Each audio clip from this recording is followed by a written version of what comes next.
There we go. Oh, Holy jeepers creepers. this is the first Technology. time I've seen live up there. It says live. There we go. It did on my end for a minute, and then it was like, no, never mind.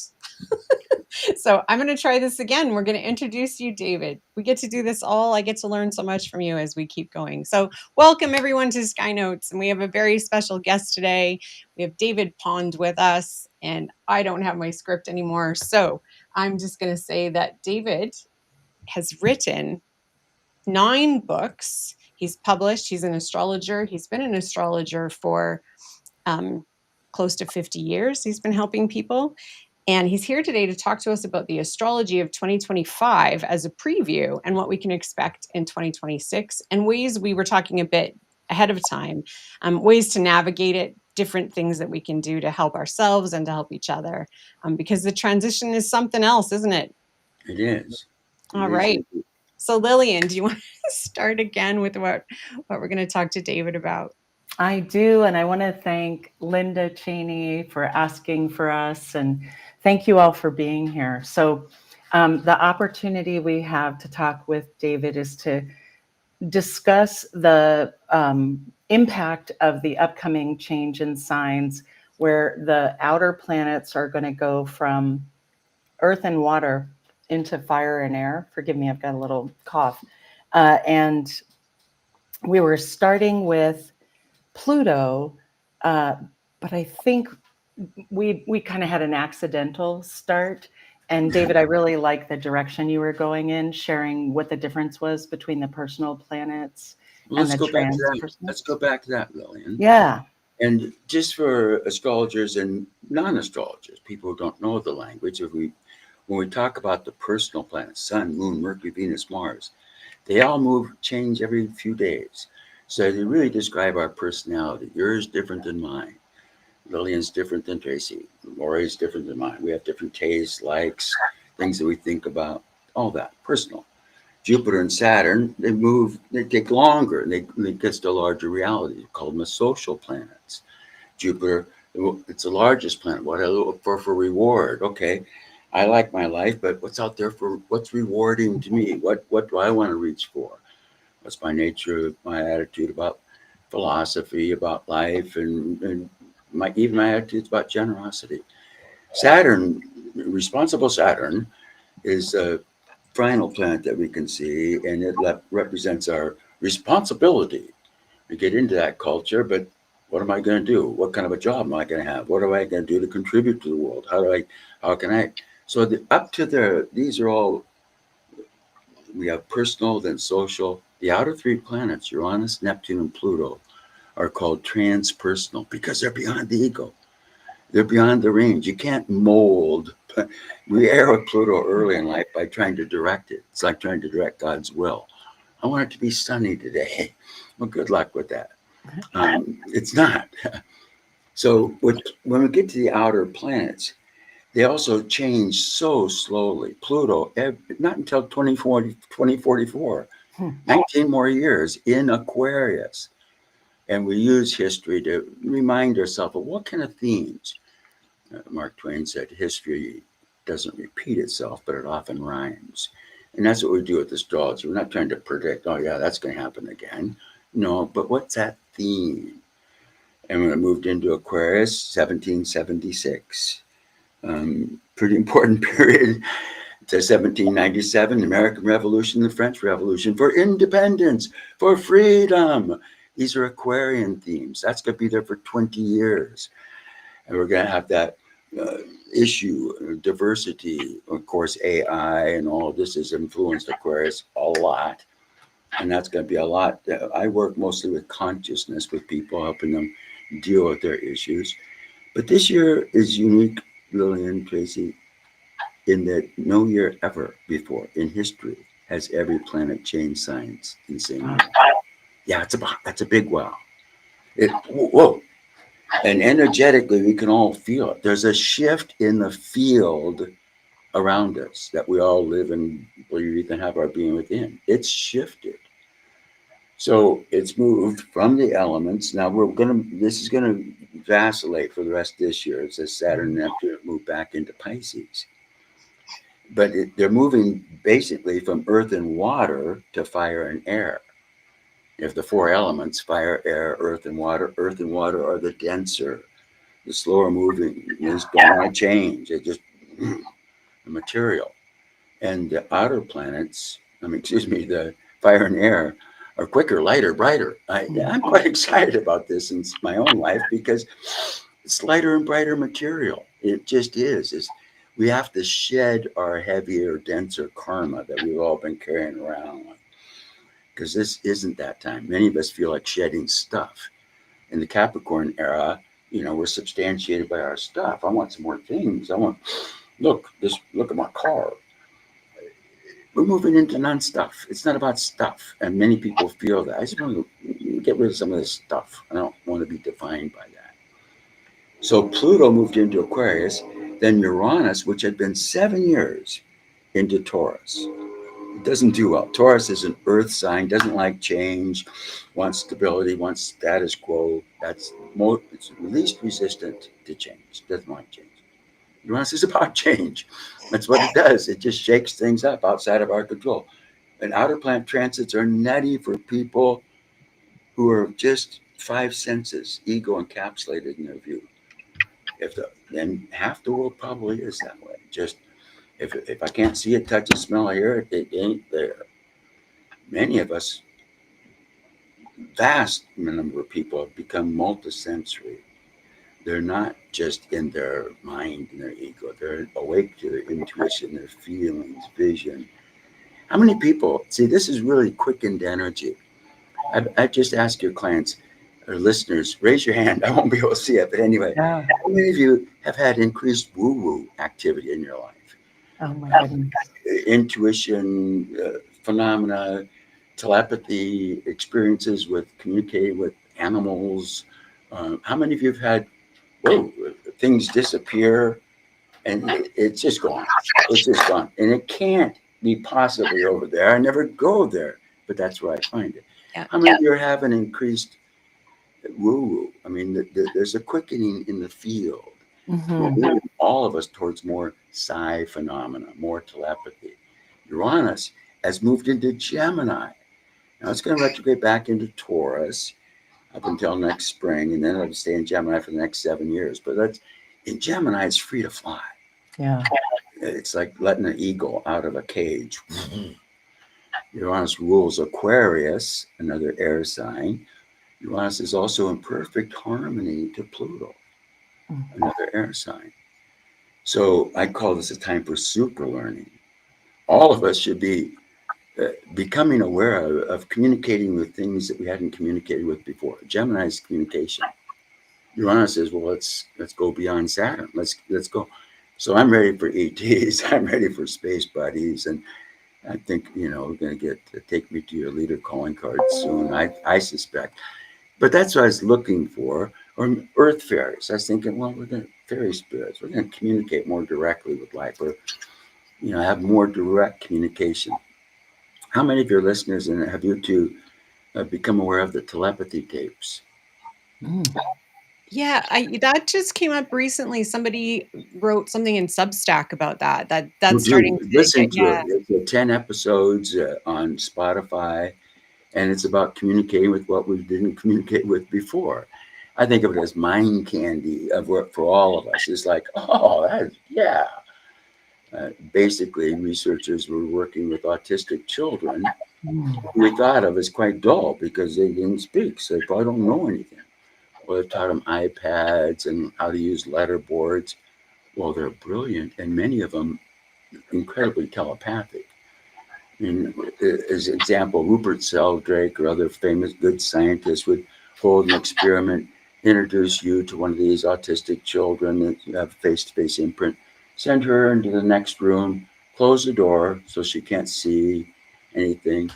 The scientist hands you a random book. You open up to a random page and read a random sentence, and she can type that sentence while you're reading it. To me, this is just intriguing. I've always been interested in anything woo-woo, actually. But particularly, but that's an example. So Uranus in Gemini, and now Saturn and Neptune. Mhm. They're moving into Aries. They had earlier this year. They're both just retrograding back into Pisces, but they're together. And they're the strangest bedfellows of all. And that's why, here's what's strange. All the outer planets are in harmony with each other. Look in the world. Don't you just see all that blissful harmony? No, we don't.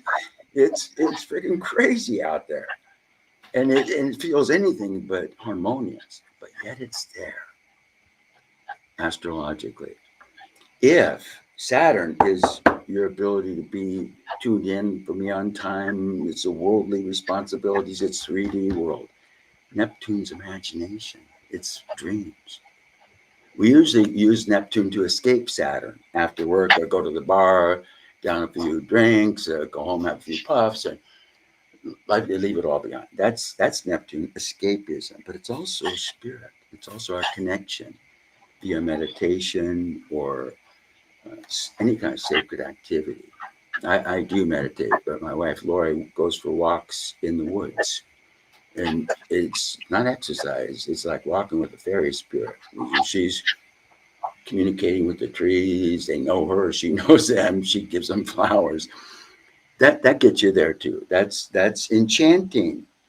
So Neptune is now in Pisces. Again, it's going to go by January, February into Aries. Now we're going to have the exact conjunction between these two.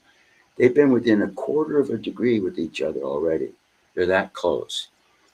So if a person is skilled with connecting with that spiritual source in a healthy way, they're going to catch that updraft of what this is all about. This the higher frequency rising above the petty stuff. It's not easy because there's so much petty stuff.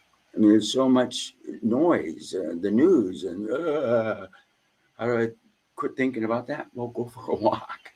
Go for a walk in the woods. Sit down and meditate. Read a spiritual scripture of some kind or another.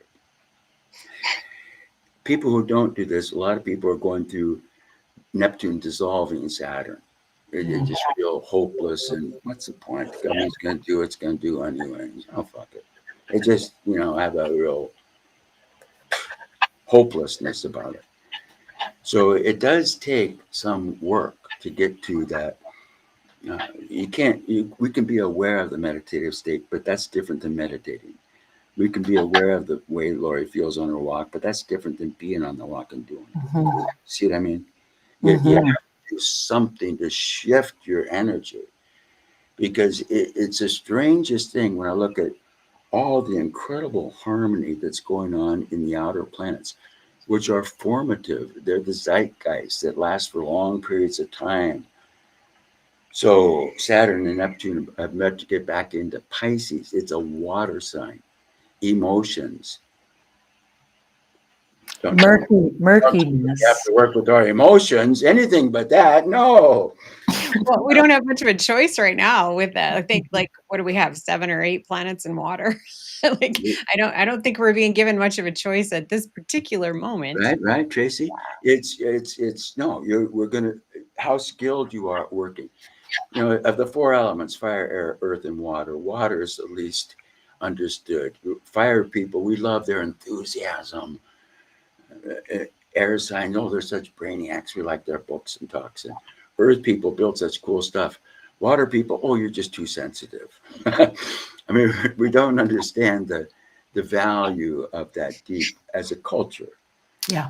I think the yin energy in general is totally misunderstood, right? Not just water, but any of the yin, I think, is misrepresented and misunderstood. Receptive, nourishing. We've interpreted it through the male lens. Yes. So we have a very good understanding of you women from our men.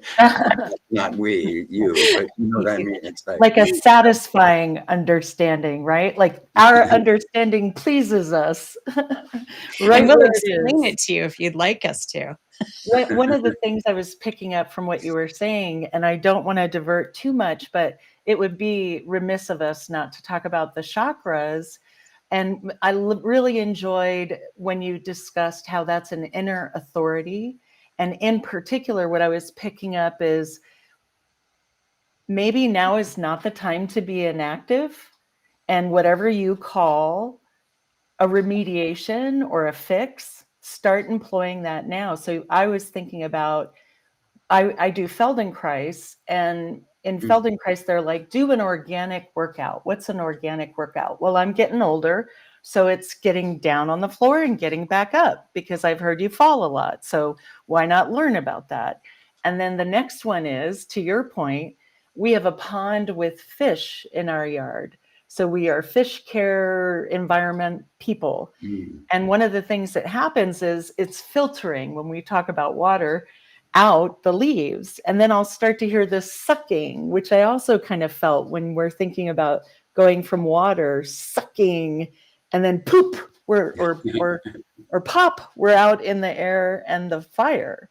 And so it's an extremely different, unknowable by sensation experience that we are about to have. And Yeah, so and you got a preface of it because Saturn and Neptune were in Aries yes. from February up until just this month, this last few months. Now we're going back into review, as retrograde means going backwards. So we're going to go over material we've all gone through before. Yeah. Every emotion that you're experiencing, easy or difficult or whatever, you've been there. And Saturn's asking you to be more spiritually mature. I love that. You got to know which of a person who practices mindfulness, that thinks and watches their energy field throughout the day. And I call it being aware when they go in the energy tank. You know, everything's fine, all of a sudden, not fine. If in exactly that moment you stay mindful, what was I thinking about right then? And start becoming aware of that association of that's spiritual, that's emotional maturity. It's like, whoa, I think this, I always feel like that. And well, with Saturn, we have choice. You know, we can be more self-controlled, self-restrained, self-disciplined with it. But Pisces is a strange place. Saturn likes to build form and structure, wants to organize some stuff and stack it up and get it organized. How do you organize water? How do you stack it up and get it all? You can't. So Saturn's kind of muddled. And the suffering that we feel. How many of your clients feel the suffering for the cause of suffering for the animals in nature? So how many people feel that? Well, this is Pisces. It's collective emotion. We're in the ocean of collective emotion. Yeah, So you could be going along. Go ahead. Excuse me. Yeah, so I have a Saturn in Pisces. I just went through my Saturn return, and it is partial in a trine to Neptune on my ascendant. And so I wanted to get to this point where I had to cheer up both the Saturn and the Neptune, because I was coming up with miserable outcomes. And then magically they'd show up, just I'm entertaining this notion. And so once I cheered it up, which means what? I was talking about my organic workout. Water gets polluted and you have to filter it out. And if I want those fish to be happy, I can't have the leaves stopping up the water. And so I have to make a choice. And so I have to activate that choice, because the Pisces does have that feeling. Like, I think about Pisces against Virgo, right? Or comparing with Virgo, where getting that influx of information is quite similar, but it irritates you into action, because you're like, wait, I don't want to go through this again. Let's put in some fixes and make this work better. Whereas the Pisces is like, my heart. And there is some benefit to allowing that, if it's digestion and if it allows the release of the thing. And then you can't predict how long or how short that'll take. And then if you're following your signs, you're bouncing around all of that. But I wanted to share that because you have to filter water, and you have to cheer up Saturn if it's around another melancholy thing, because it's all well and good. In Pisces, we do feel that collective grief. And I think it's helpful to know that. I can be, remember, a wonderful life, a wonderful wife, good family, good support, good healthy body. And periodically, I just feel grief.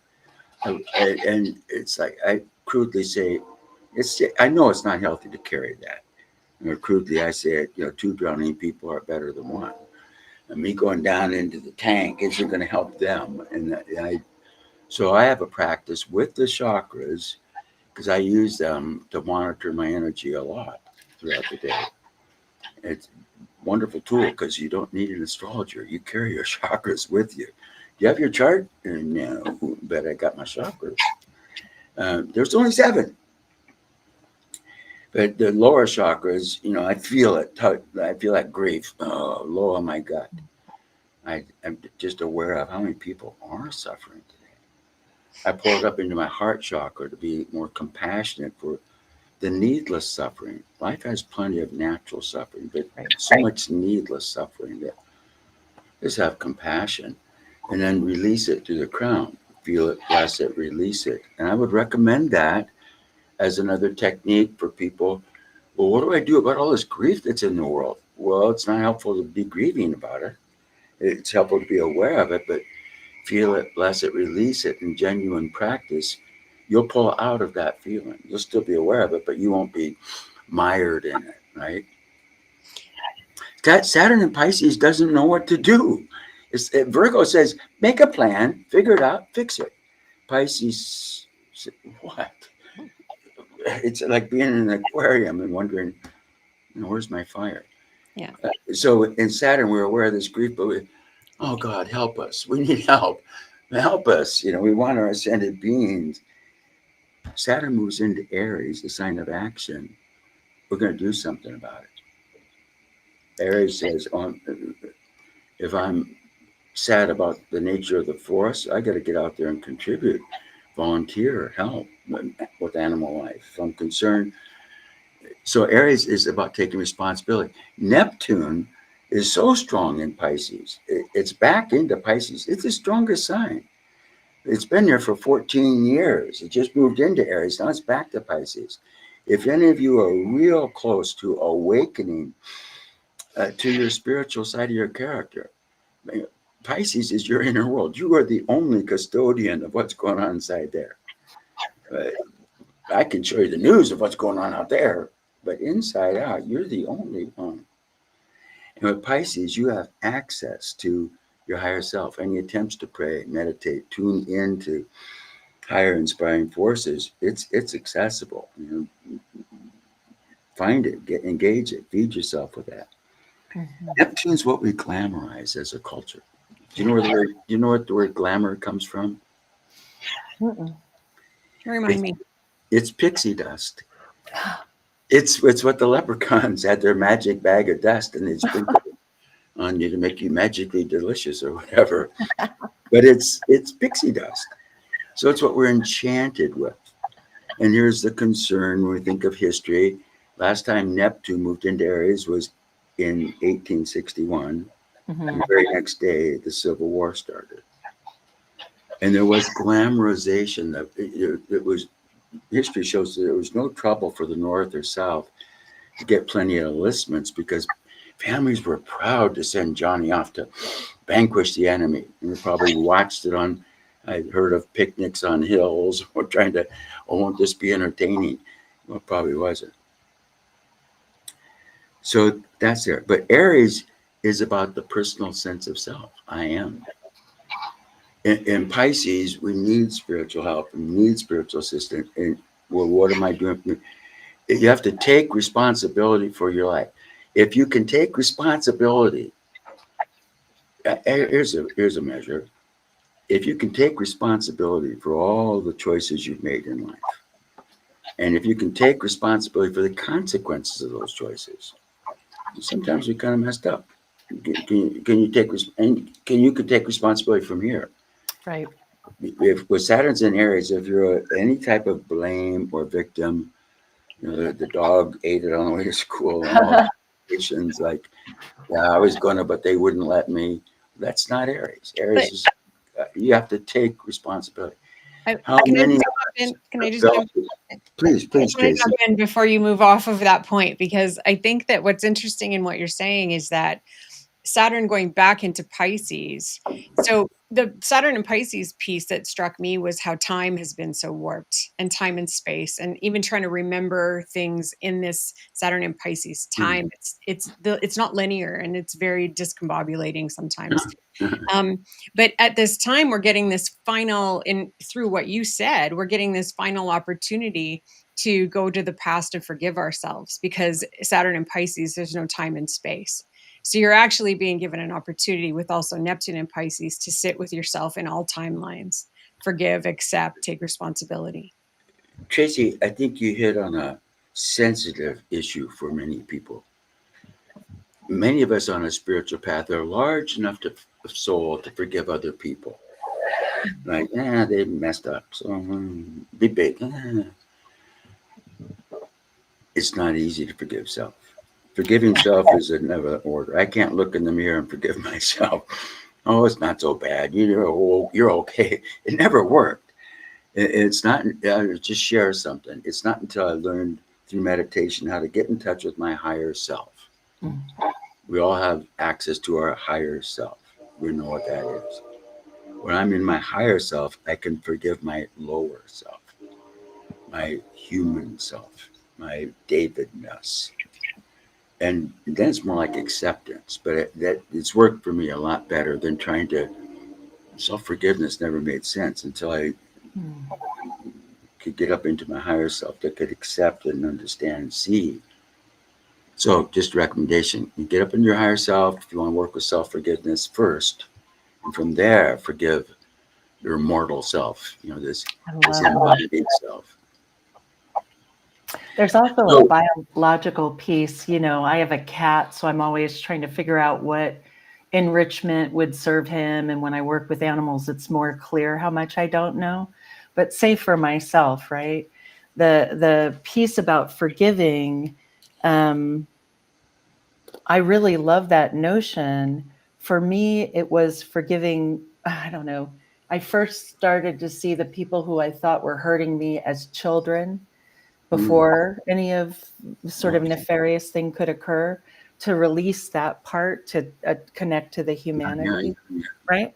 And then the biological tip for humans is we don't develop empathy, our adult empathy, until we're like in our 20s, 23 or 24. And so when I thought of that and thought how dastardly I was as a Sagittarian sun, Sagittarian Venus, as a young lady, well, okay, if you weren't biologically prepared, then that's different. So there's different angles of it. But in essence, I love that sense.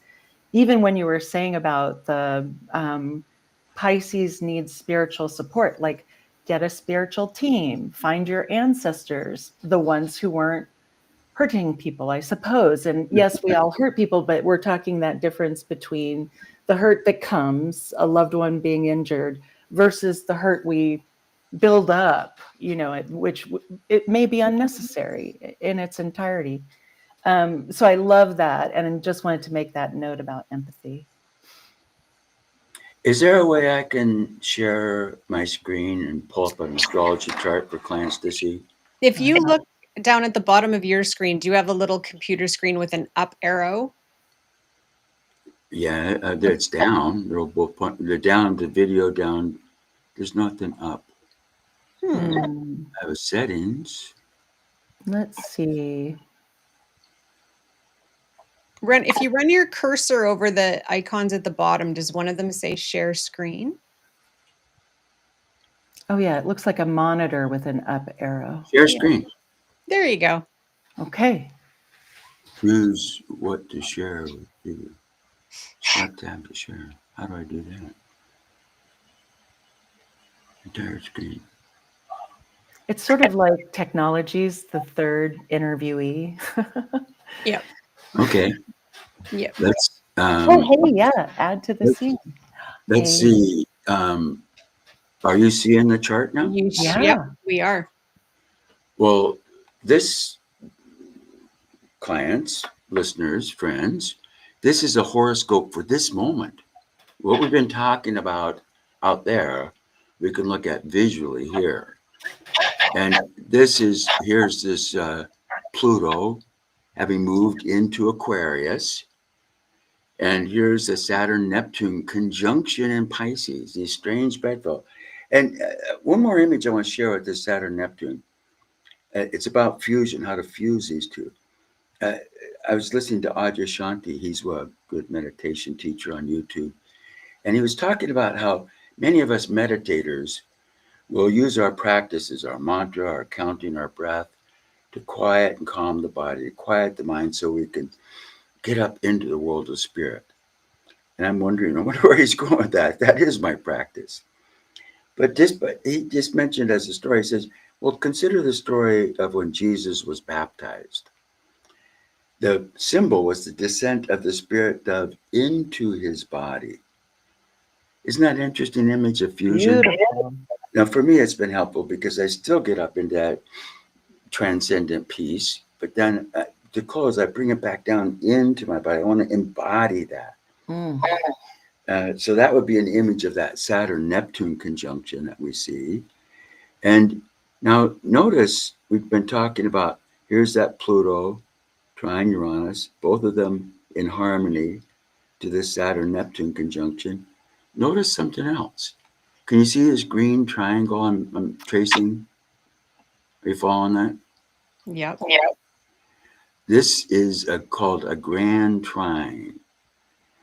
We've got all this Scorpio, Mercury, Mars, and Scorpio, just in time for Halloween. We can watch some psychological thrillers or some scary movies, or Scorpio likes to confront that stuff. But it's in harmony to the water sign, Pisces. It's in harmony to Jupiter. It's going to stay like this, because then after these move, then the sun moves into harmony all the way through November. There's going to be a grand trine. What does grand trine mean to you two? Do you have an image of it? I think it's a comfortable loop that people can fall into that makes the sharing of that energy of the planets very easy. Yeah, Well I would said. similar. Yeah, I would say it's also got a Mack truck energy. Sorry, it's got a Mack truck energy, and that the circuits are propulsive. So that comfort is comfort because you're familiar with it. It's a real hopping scene, and you could get stuck in it.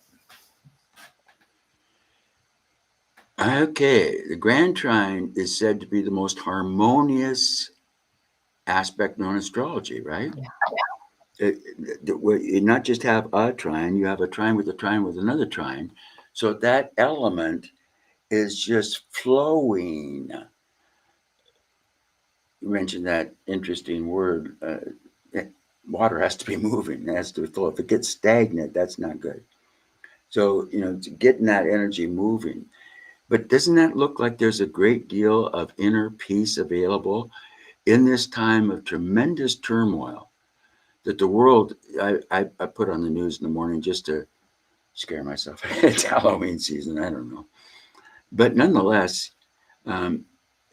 you can shift. This is available. This accessing, I think many of us are going to go through a quickened spiritual awakening at this time. Yeah, I would agree.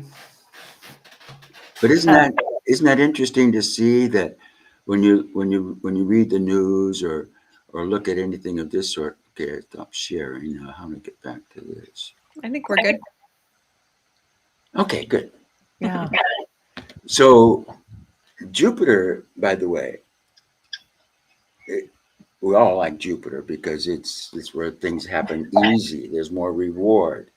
Saturn transits are as fun as going to the dentist. They're work. You got to do that. And Jupiter's our get to, and it's now in the sign of Cancer, and will be till next summer, early summer. Then it's going to go into Leo.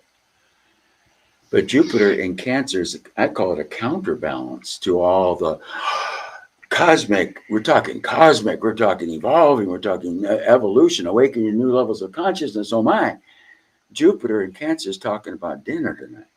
It's home, house, family, food, nurturing, and it's rewarding. Think of how many families have gone through kinds of splits or divisiveness over the last few years because there's been so much. I call it petty. It wasn't petty when it was on, divisiveness that Right. even families can't get together because well, this should melt Jupiter and Cancer Love of that. its own reward. People want for their own, they want to come home to mom and house and family for their own. I want the yummy. That's Jupiter and Cancer. It's a It's very so good funny. balance to. I love that you say that, and I agree 8,000%. What I have found interesting with the transits going on is, as a person who wants that, who doesn't buy that blame is a viable way forward or whatever it is, boy, has it been difficult. Do you know what I mean? And it's always like I reflect, right? Like, oh, there you go again. Oh, there you go again. Well, And isn't life manifesting faster for all of us? oh yeah, There's a phrase that's used: frequency is everything with Pluto yeah, and Aquarius. What does that mean? It means, well, what frequency are you operating on today? That's going to be your reality. So if I get up and I'd call it the work because I have to work to get into open, loving, accepting place. But if I do that work, what's my day going to be like as I approach the day? Or if I get up, damn news, blah, blah, blah, blah, blah, blah. Okay, go out in the world. What's that day going to be like? right. What are we going to attract? We just attract more of the. Yeah, I tell you, the world's full of crap. Look, crappy things happened to me today. Well, they didn't happen to me. They won't happen to you, but they happen to him if he's in that. Okay, we're just going to have the mirror reflect back to you. But there is a lesson in seeing that, right? Like, I'm not taking it lightly as a for instance, I'm not taking it lightly the quantity that's there, right? And so even if there's an external appearance of it, what you're talking about is what I love. We love remediation. We started our channel with planetary charities and how to remediate. And for Here it is, me, Jupiter and Cancer. Let's feed the people. there you If I women love were in charge, there wouldn't be world hunger. I and mean, feed the kids, feed the yeah. people. Jupiter and Cancer, right? Yeah, yeah, it's beautiful. But the harder lessons, and I'm not saying I don't recommend them, and I'd like to limit them to the real things that happen. But for me, it is kind of like that forgiveness touch point where it's like, um, what are you protecting, and who is it that got hurt, and how quickly can you resolve that? And Let's are there? use the phrase that the early. Where does the rubber meet the road? You said, Yes, I want to talk about where the rubber meets the road. Right there, right there. yes, That's the work. yes, I call forgiveness work. yeah, If I forgive my sweetie after we had a spat, oh, I forgive you. It's not going to be enough until right, I've done the work, which is right. introspection, right? Well, what did I do to contribute to that problem? Yeah, It takes a little character strength to look at your less than flattering parts of your character, but what did I do? How could I have handled that in a better way? yeah, And to me, that's what forgiveness is. It isn't the simple statement of erase that, it didn't happen. It's, well, how can I learn from that? How could I yeah, I become love a it. better person from that? I wasn't a saint. I'm forgiving her, but how could I handle that better? Yeah. And I do think that, like, I love that. My husband and I are decluttering our house. We found out we had ADHD, and the only reason why that's relevant is there's a common thing. I'm going to describe it as ADHD folks don't know how to finish a gesture, right? And so the practice of decluttering is finishing a gesture. And so we're working together to find out, like, what's our mise en place? What do we want? What is the thing? And just touching into it. Maybe it took us like 10 years to figure out how to keep house. Who knows how long this will figure out? You know what I'm saying? Like, as a team. You're So Sagittarius, so that makes sense. I've got, my wife's got Venus in Virgo, so she cleans up she after me. keeps it. But what's your son? What's your husband's sign? Oh, he's a Scorpio with a Capricorn moon, like yourself, but with Aries rising. Okay. There's a lot of flavor in our, but So we're householders, which is the other piece. And I just wanted to put a pin on that and say, I'm also seeing, because of this coming change, we can access the doing. And so that's what I'm thinking about. If the emotional stuff in particular is difficult to navigate, focus on doing. And it's as simple as, does something need fixing? Go fix it. Aren't you speaking the Aries talk now Yeah. about where we're going? Well, it's if I'm responsible for my life, and that's there, who's it on? It's on me. And the Aries is about action. Yeah. Pisces doesn't. Pisces prays. Aries acts. Yeah. So, how many of us feel with Saturn and Aries? Aries is also the body. How many listeners or you two have felt this year? I need to get physically stronger. Well, none of us are kids. We're not thinking going to bodybuilding. But how many have felt that I got to get my stronger, not just bigger muscles. No, I got to get stronger. Mhm. Saturn and Pisces, if anybody has issues with indulgences, Saturn and Pisces is actually a good time to become more disciplined. Mhm. 1935, Saturn was in Pisces that started AA. How to control. Okay, we have to control this. Let's go to Pisces, but let's not get all blitzo. Yeah. If you're interested in that, this would be helpful for that. Yeah. As it moves into Aries, it's get moving, get physically strong, work with weights even. What do you think about this, Tracy? I haven't heard you. Well, I was just thinking I have Saturn in the first house transiting, so that it's kind of a natural way I'm feeling right now. But I'm just waiting for an opportunity to go back to a place that we started out with that I think is really important that we touch on with people. And you had mentioned, David, that we in no time in history. And I think you were talking about all of the planets at the same time, but we've had several first time in history events. And the first one that I twigged on was Neptune and Mercury in Pisces during Mercury's retrograde did a 2-week stint together. We've never had, first of all, we've never had those two planets do any stint except in Aries for 6 days. It's the only time it's ever happened in history. And at that point I thought, uh-oh, we're in for something. And that's when, honesty got a little bit creative. We started to see the news, things started to change, right? Alternative facts. But that was kind of to me, yeah. And then we had, the Capricorn clump of stuff that happened. And so we've had all these things that are first time. And when I'm talking to people, and even just Pisces rising, Neptune trine, I don't get to not feel the collective unless I work really hard. And the mass anxiety of people, you mentioned a quickening. I think that's a really big part of it. I think that the vibe in terms of the electricity of us and what's around us is very high right now. So there's that. But I think that there's this collective unknowing. And even as astrologers, because there's no real place to go back and go, okay, what does this kind of look like? We're No, all, there isn't. it's almost like we've been given this opportunity to just, as you say, for me, it's get in your body, get centered, get present in the right now, because we actually don't have the privilege of Yeah. what's coming.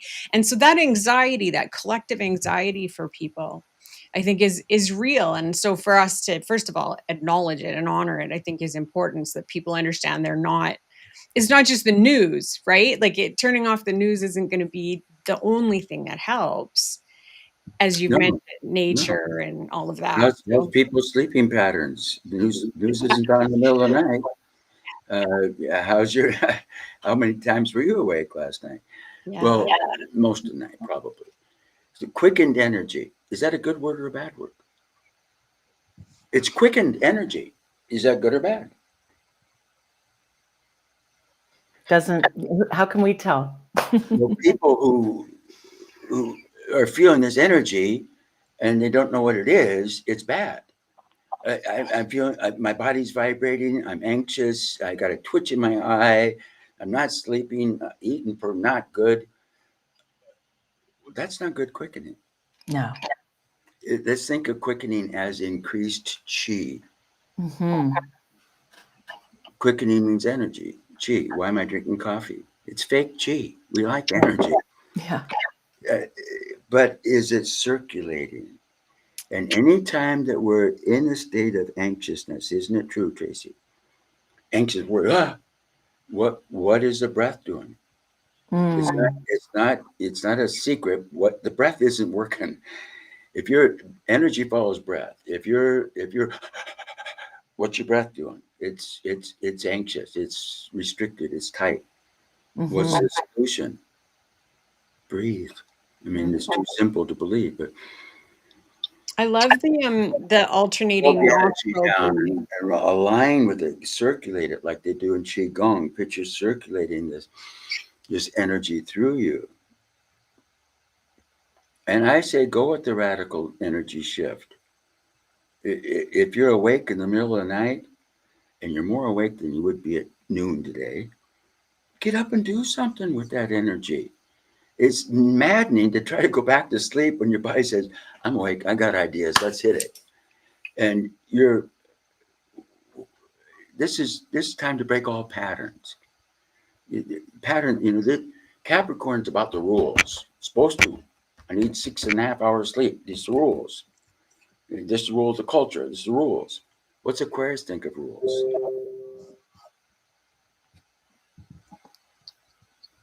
Rules is for fools. Aquarius is like, no, wait a minute. This is gonna shake up relationships. It's gonna shake up so many things. Well, it's supposed to be. Well, it isn't now. So this is There's a little snippet of a fairy tale. I love this author, Terry Pratchett, and he does these sort of witch stories. And one of them was a witch got wind of the winter smith, who was the entity of winter, and kissed him in place of spring, where there was going to be this shift from winter to spring. So she developed this goddess energy. And it was inappropriate for her to have this goddess energy because she was just a young lady. But she was a witch. And so there came a moment where this winter smith was following her. All of the snowflakes looked like her. I mean, he was really trying, but it was killing the fields and her animals, and it was pissing her off. And so she figured out how to get out of it. And the way that she did it is she filled herself with that energy, which we could have as a metaphor for this quickening, did the work she needed to do at that heightened space. But the key part, which I think about with chakras too, I love that idea of the waterfall, because then it goes into the earth. And what she did is she let it go. And because she could feel how precarious that was as a human, that she had connected with it, she took it seriously and she grounded herself, which is another thing we've been asking folks to think about is, where are you connected to the ground? Because you may want to fly off with all this cool fire and earth, or fire and air energy. Both are true. I mean, look at all the demonstrations this past weekend. Look at all the why weren't they home meditating? Well, because they felt responsible to have their voice heard. What good, bad, or indifferent, that was a taking action. Yeah. I have a cute phrase, never trust an angry peace marcher. Oh, It's like, I love the peace marchers that are really into peace and into sharing and democracy and humanity, and I like that a lot. yeah. So there's this time that we're in. We were watching Reds the other night when Lori's here. Diane Keaton had just died, so we were celebrating her by watching her movies. And Reds is a great one. And we were watching it, and Lori became aware of it's kind of like now. I mean, and in truth, when has there not been a period of war in humanity? Has there been a year ever in history? I don't think so. It's hard to know. This and I was listening to a talk. I want to weave something else in of people who had gone through NDEs, near-death experiences. This is well documented. I'm sure many of your readers know a lot more than I do. But what intrigued me was how consistent it was. And it gave me this notion that, we've separated, we've been separated enlightenment and heaven that's up there. That's another place. We're here. We're going to get to heaven. I think it's more of a continuum. Yeah. It's here. Hell's here today. Heaven's here today. Always been, always will. And this recognition of, the world, come on. Well, that, as I approach life, I like Ram Dass's quote, but back in the 60s or 70s, Armageddon was a big deal right then. People were buying land in Montana for beachfront property. We just thought the world was going to go. And he said, I was asked about having an opinion about Armageddon. He said, so what would I do if the proverbial hit the fan and it's just wacko out there? He said, what would I do? Well, first I would get centered within myself, and then I would do what I could do to go out there and help. He said, but if it's not Armageddon and it's just Friday, well, what am I going to do? Well, first I'm going to center myself as best I can, and then get out there and see what I can do to help. And it's kind of where we're at. I mean, there's chaos, but how are we going to help? Not from a frazzled place. I talk about this shift in consciousness. Some speakers are talking about new human forming that are multisensory. But what I'm finding is a quiet, silent kindness revolution is happening. The people of consciousness are tired of the defensiveness, the divisiveness. They just want to be kind. They just love that kind. It's not a powerful placard. Kindness, yeah. It doesn't elicit a lot of enthusiasm. But don't you feel that? A hunger for just being more civil. I mean, these are grand times, more civil with each other. It's my neighbor. Simple acts of kindness in a time like this. I think a new reality is going to be forming. As I look at the current astrology, which talks about diversity, humanity, altruism, I don't see the current directions that are going, but I don't think their directions are going to be supported. I think that this overwhelming over the next 20 years, however long it takes, hunger to learn how to share our planet together, really. Yeah. It's like, it ain't yours, it ain't mine, it's ours. And how can we share it? I like that. Well, if everyone's okay, I think it'd be great to get Lori on. We've got 5 more minutes. Yeah. And part of what I'm one of the only astrologers that's had a full-time astrology career, had a family, got 4 kids, they went to colleges. It's worked. But I'm going to introduce why it's worked. Right? I want a Lori. I'm just going to tell you, I would like my own Lori. So if you're ever going to lend her out. Hi, Lori. Hello. She gets seduced at every astrology conference. She does. Astrologers say, why don't you come to my camp? I bet. Right? Well, this is Lori, and professional astrological assistant. And we've really done this together forever. Yes, I'm a successful astrologer, but we have an successful astrology practice. Right. For young astrologers. Yeah, because we're so grateful. We wanted you on, Lori, and we were really grateful to see how you two work together, because part of what we're trying to do to address the astrological community is acknowledge how much work goes into a professional career and how it works together. I've got friends who are designers who have their spouse doing the CFO role. You know what I mean? So it's not uncommon. So how has this been? Have you ever taken a time out? Do you set goals for yourselves as a couple to do less or more business?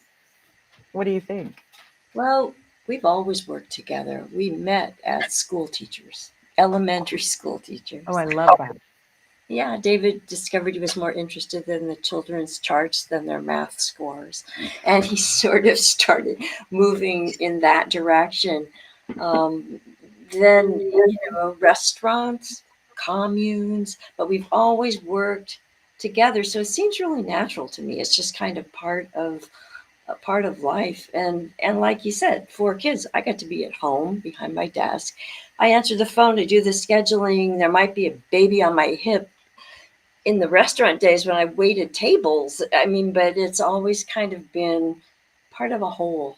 So there's nothing to escape from. Where would I go? you know?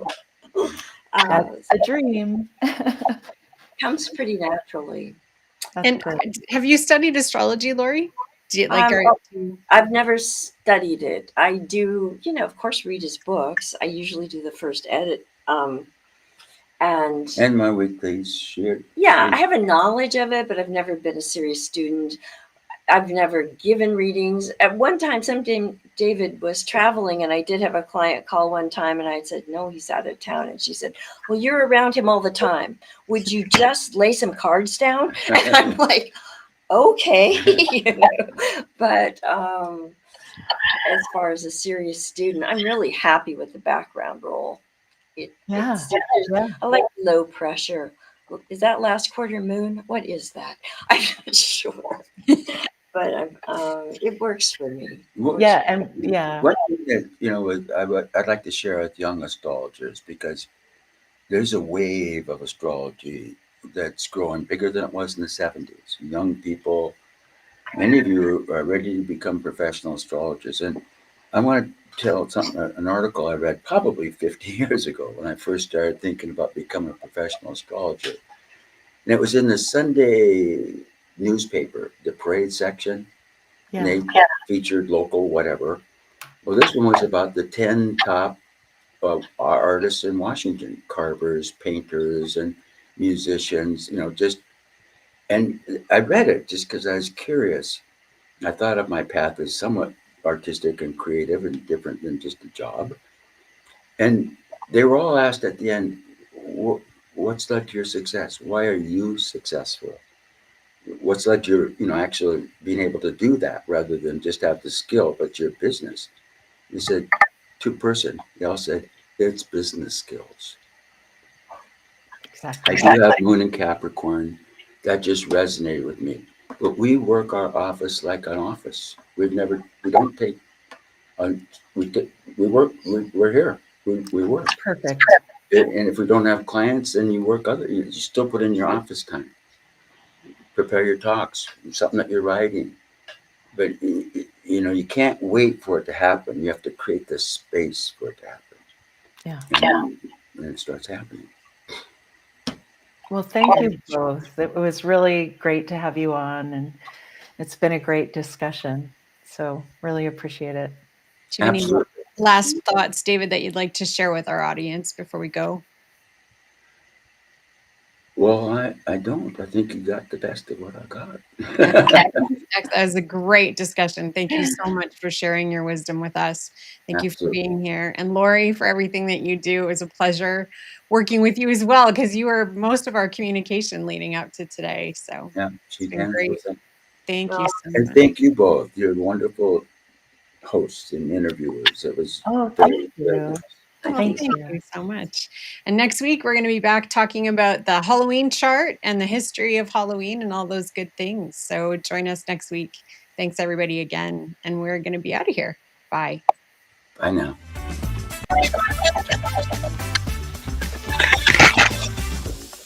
No question.